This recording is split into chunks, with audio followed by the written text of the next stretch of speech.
Hi, welcome to another of my monthly webinars.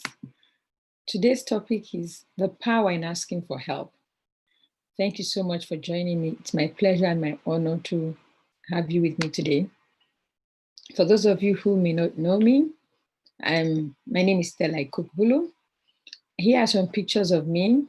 I consider myself here to be someone who has benefited from immense help throughout the years. The first picture is me when I was 1 year old.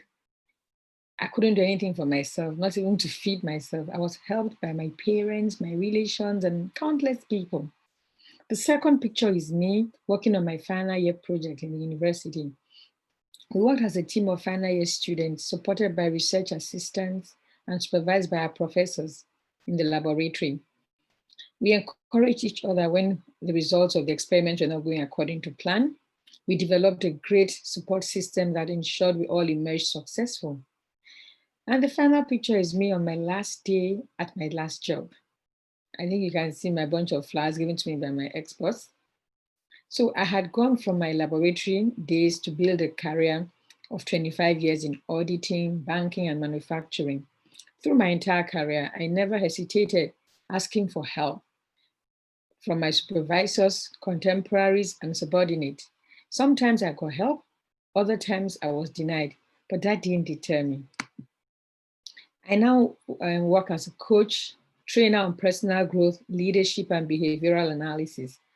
I still ask for help from my mentors and coaches, or maybe I should say I pay to get the help that I need. Today, I draw from the help that I get to help other people discover who they truly are, take charge of their lives, and determine their outcomes. I'll be sharing with you on why you should ask for help. And I hope that by the time we're done, you would have no hesitation in asking for help.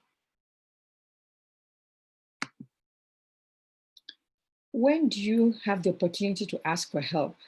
When you have the opportunity to ask for help, do you hesitate to take it? If so, take a moment and ask yourself why. Is it because you don't want to be seen as weak or unable to complete a task? Is it because you're a perfectionist? Is it because you feel shame? Whatever your reason, it likely has to do with fearing what happens when you let go of control. So today, my goal is to share with you that it's okay to let go of that control. In the end, you'll be happier for it. For many people, the idea of letting go of control is perceived as and equated to being capable. This generalized belief is due to the culture we live in, where we're socialized to believe that we must be independent and pull ourselves up by our bootstraps.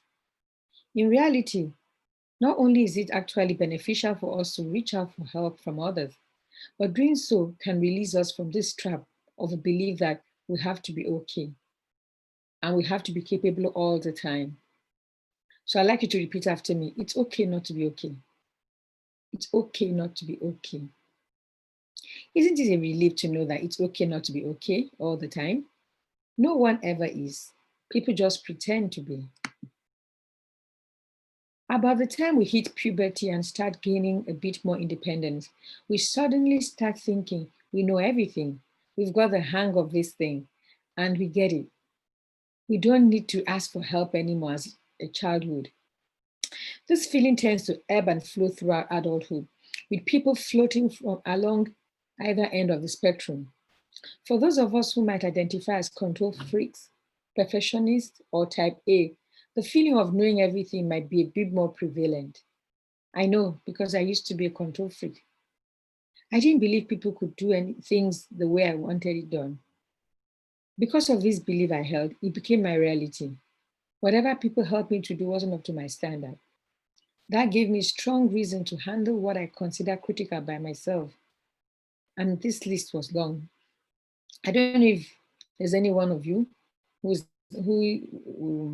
is like I used to be. As I embarked on my journey of personal growth, I became more aware and shifted my paradigm. If you're like me, or if you're like I used to be, I hope your paradigm will shift after today's session. Another idea that makes asking for help even harder is the existence of the internet. Not so long ago, if you didn't have an answer to something, you'll find a reliable source to explain it to you, usually a real life person. Today, the internet has become our go-to for information and advice. You hear people say, Google is your friend. While sometimes this option is empowering, at other times it's not beneficial at all. Not too long ago, my son noticed something in his upper gum. He searched the internet to find out about it. The result of his research was that there was a hole that needed a surgery to fix. Imagine him coming home and saying, I have a hole, I need a surgery. This shocked us and we rushed him to the dentist. After examining him, the dentist said the space in his upper gum was normal. No treatment was needed. So you can see that we need to ask for help from real people, not only the internet. Asking for help can chip away at our pride, make us question our skills and expertise, and can even create really awful anxiety. But it doesn't have to make us appear weak. By asking for help, we create better results. A mentor of mine, Maxwell, wanted to draw up his reading list for the new year. He decided to ask for help from top business leaders in his circle. He explained what he had in mind and asked each one to provide him with the names of the books they planned on reading during the year. The response he got was positively overwhelming. They commended him for his idea, provided their input, and asked him to share his final compilation with them because they wanted to broaden their reading list as well. So Mark created an enriched list, much better than if he had tried to do it all by himself. Before we get into why asking for help creates better results, let's take a second to touch on what happens when we continue to try to do it all on our own. We like to believe that we don't have a breaking point, a time when the workload is too much, a task is too difficult, or we just mentally cannot handle it anymore. But we do. Not asking for help increases your frustration and stress levels, which makes you overwhelmed, indecisive, and slows your progress overall. At this point, not only is time wasted, but the stress you've been feeling has taken a toll on your physical and mental health. You're not sleeping well, you're not eating well, you're drinking too much coffee, stress hormones are going crazy inside you, your body, and as a result, you're forced to come to a complete halt. I know someone who suffered this, and it took close to a year for the person to get back to work. Even when the person came back, the person didn't come back at full capacity. Is it worth it? If you're still worried that asking for help will make you seem weak, consider this. When you put your pride aside to ask for help, you're putting yourself first. You're demonstrating that it is your best interest to have someone else come in and take some of the load off your back. Consider why powerful people have assistants. They know that they can't do everything on their own. In fact, they pride themselves in having a staff or a team to help them take care of the things they aren't capable to do. Another mentor of mine, John Maxwell, has written over 700 books, with at least one every year. John has a writer who helps him coordinate his thoughts into books. There is no way at 73 he can have the time to write all the books, handle speaking engagements, mentoring, be there for his family, and still remain healthy. I remember when I was working for a bank many years ago in my home country, Nigeria. The working hours were long, and I was a mother of two young children.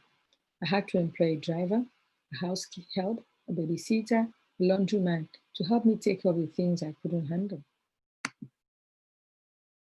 Besides taking pressure off of yourself, asking for help helps you gain perspective. Whether it's asking someone to help you with a project at work or asking a coach to help you gain insight, working with others in any capacity can help you broaden the way you think. When you're stuck in a rut, it can be hard to break out and see an obvious solution. When you ask for help, all of that changes. Here's an example I'd love to share with you. A young man in his late 20s, doing a 9 to 5 job, felt there was more to his life than where he currently was. He saw his friends move ahead of him. He had great dreams that kept him up at night, but he had no clue on how he could begin to bring these dreams to life. He was left constantly feeling frustrated and depressed. He couldn't seem to find a way to move from where he was towards his dream. One day, he decided to seek help by booking a session with a personal growth expert. Through this session, the expert led him to look at his life from an entirely different perspective. His mind was reset and his limiting beliefs were dealt with. The young man had never even considered this solution because he was buried in his own cycle of shame and worthlessness. The small change helped him focus his energy in the right direction and got him out of his rut. Perhaps the most effective way I've found to prove that asking for help is positive is to show the practicality of it. Picture that you're sitting down to a list of tasks. All of them have a deadline. Let's say the deadline is today. So you have 2 tasks that no one else can handle except you. And you have half a dozen others that could be outsourced. And this task will range from operating an Excel spreadsheet in the office to cleaning the bathroom or making dinner. When you ask for help, whether from a co-worker, a house cleaner, or a restaurant, you're able to get your important task done and still get everything else done in time. You won't keep anyone waiting and you'll maintain your own sanity throughout the day. I had an ex-colleague who was head of a team. He would come into the office around 9:30 in the morning, around 6:30 a.m. and literally be the last to leave. He wanted to be involved in everything his team worked on. So he always had his plate super full. I asked someone who worked on his team why he was always hard at work. And she told me he didn't like delegating to others. So his team members didn't have so much to do. They were getting paid. And he was always overworked. I learned a vital lesson from John Maxwell. If someone can do a job 60% as well as you can, then let the person handle it. I say it again. If someone can do a job up to 60% as well as you can, let the person handle it. Spend your time doing what will give you your greatest satisfaction and highest reward. So don't waste time on mundane tasks. Here is a perspective that you may not have considered. Asking for help is a way to show people that you trust their ideas, feel their competence, and appreciate their advice. By asking for help, you have the power to show people around you that you value their talent and skills, which will help you build connections, community, and social currency. If you're unsure where to start, begin by asking for their ideas and opinions. When you do this, you get the buy-in of people and their commitment to the task. It will not only be your task, it will be our task. One metaphor I like to use is that of wax and flame. Every day we do things that can be considered your wax. Or rather, let me rephrase, every day you do things that can be considered your wax. Taking out the trash, washing dishes, answering emails, making dinner, driving to work. All these tasks are things you have to do, but you don't enjoy them. Hopefully, each day you're able to do some things that are in your flame, like giving a presentation, offering advice to others, taking your dog for a walk, or coordinating an event. Everyone has a different list of skills and tasks that make up their wax and their flame. Let's take a workplace example. While one person might detest making spreadsheets, another person might find it fun. When you ask for help, you're able to find people whose flame can replace your wax, which makes the whole project better. So, going forward, I want to advise you, don't spend all your energy on your wax. Find people who find your wax to be their flame. For example, I can cook for my family and a few guests. I love that. But when you ask me to cook for 100 people, it's really wax for me. But I know of people who just love to cook for tons and tons of people. That's the flame. So what do? If I have to cook for a lot of people, I assign it to people who love to cook so that I can spend my energy on my flame, which is training people. The desire to repay help appears to be hardwired in the human species. And this reciprocity is so powerful that you can generally assume that you'll be helped when you help others. Therefore, when you do ask for help, don't be surprised if when that person comes back to you asking for help, especially in a work setting. The norm of reciprocity yields a psychological benefit for those reaching out. It's much easier to reconcile asking for help when you yourself have been helpful. So it's if you haven't already, build a reputation as someone who helps others, and others will want to help you. I can tell you for sure this works. But remember this, the effects of this reputation are short-lived. You'll have to continually prove to those around you that you're willing to help on a regular basis. You can't rely on a good deed you did months ago. So you can't say, I helped one time and I expect people to keep helping you. No, you need to keep helping so that you can get help. When asking for help, it might make sense in your mind that you're trying to show that you value the other person's opinion or skill set. But you have to be sure that your words and your tonality are conveying that as well. When asking for help, be humble and try to pay a compliment. For example, let's go back to my Excel example. I would say, I know that you've got your own list of tasks for today, but you're so much better at Excel than I am. Would you mind taking a look at this project when you get a chance and making sure that everything looks okay? Then I would say, thank you. The way people respond to our request for help also depends on their personality style. And I'll tell you more about this later. Another important factor in asking for help is to know that what you're asking for. Instead of saying, fix this for me, give the person the information they need. And one way to do that is by framing your request in a SMART format. We all know what SMART is. We use SMART for our appraisals. So SMART stands for specific, measurable, achievable, relevant, and timely. So here's an example of a SMART request for help. While you're out, could you please pick up my jacket from the dry cleaners at 3 p.m.?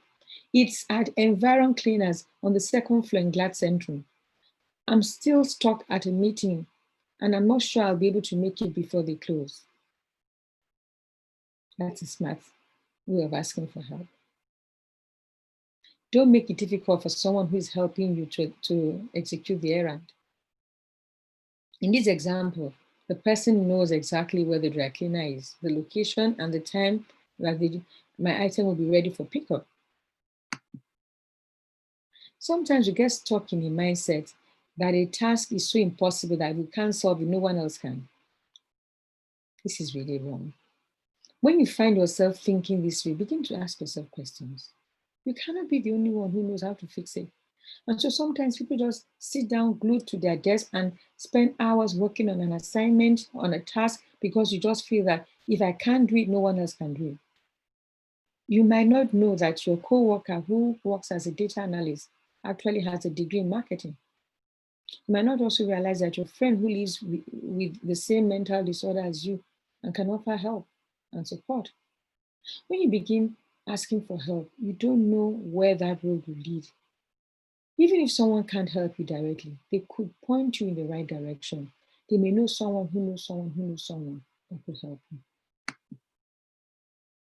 As humans, we're social beings who crave a sense of community. The basis of an effective community involves teamwork and people helping one another out. So whether it's at your workplace or your social circle, encourage a culture where asking for help is even looked upon negatively. Create a positive culture where it's okay to ask for help in your social circle, at the workplace. Begin offering assistance and openly asking for help when you need it.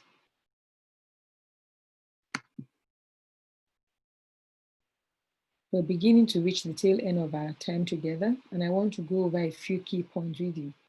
Perhaps most importantly, remember that no one can do everything on their own.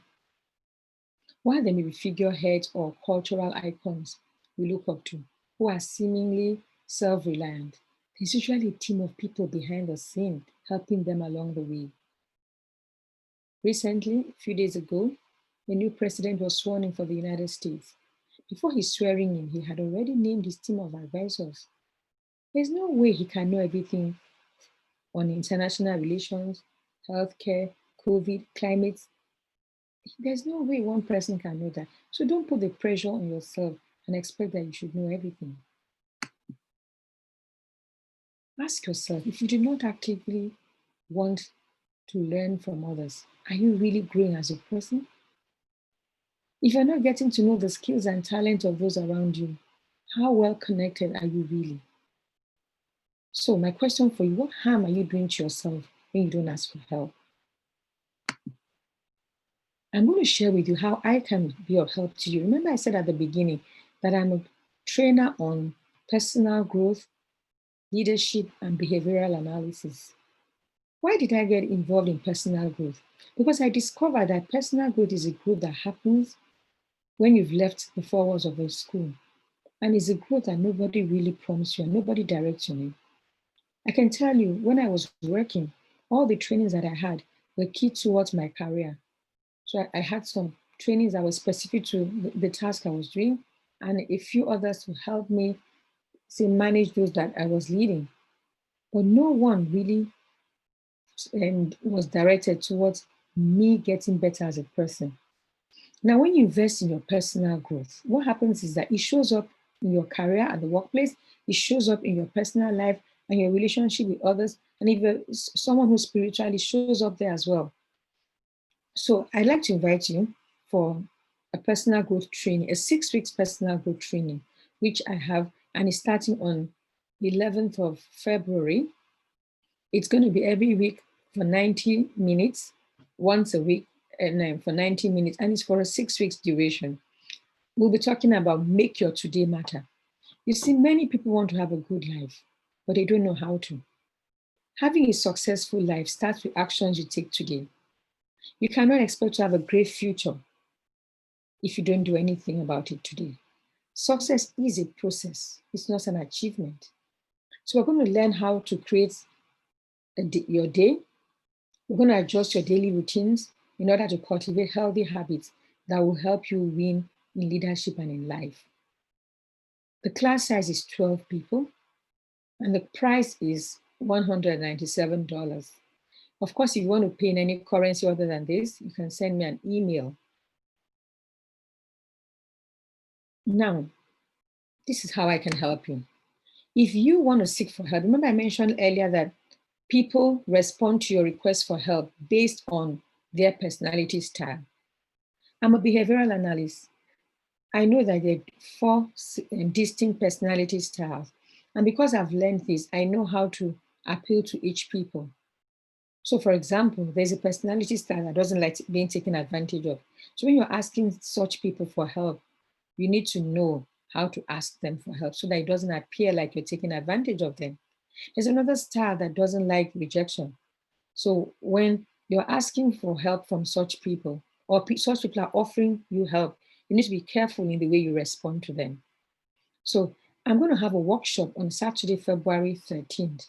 It's just 1.5 hours workshop, but we're going to learn how individuals react in different situations. How do we communicate with others? How groups of people with different personalities interact?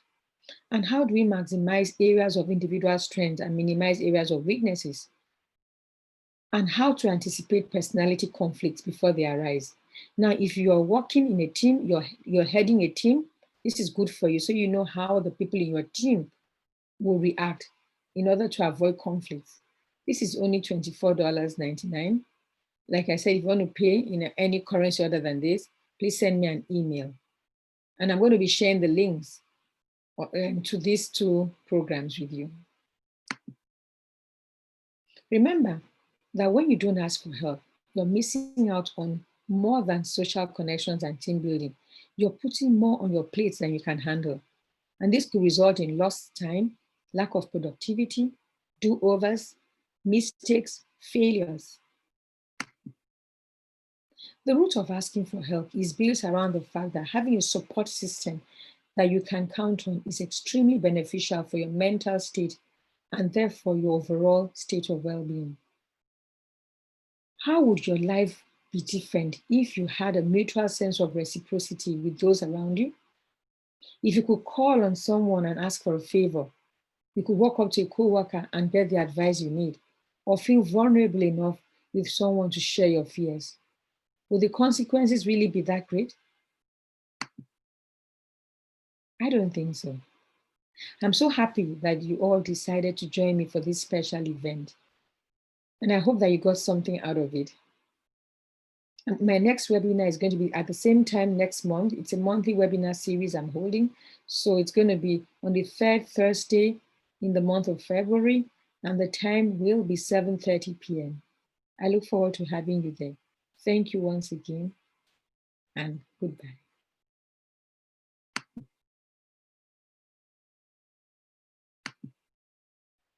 Goodbye.